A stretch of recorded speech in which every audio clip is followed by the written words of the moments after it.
একা থাকার সিদ্ধান্ত আসলে মানুষ খুব সহজে নেয় না ভাই।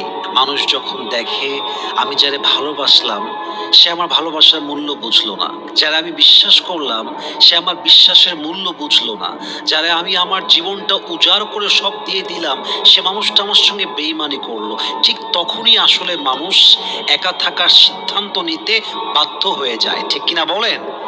এই পৃথিবীতে আসলে nobody wants to survive alone. এই পৃথিবীতে আসলে একা কেউ বাঁচতে চায় না।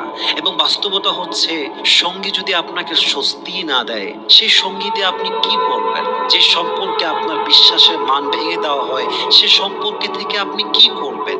যে সম্পর্কে আপনার ভালোবাসা, আপনার যত্ন, আপনার এফর্ট এসবের কোনো মূল্য নেই, সে সম্পর্কে থেকে আপনি কি করবেন?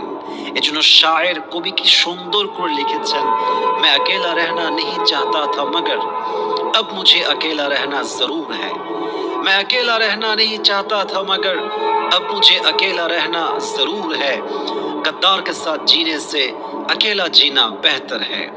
दिल तो हमेशा ये कहता है कि तुझे कोई ना कोई सहारा जरूर चाहिए।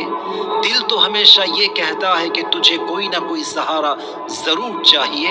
फिर मैं अपने आप से कहता हूँ कि तुझे धोखा दोबारा क्यों चाहिए।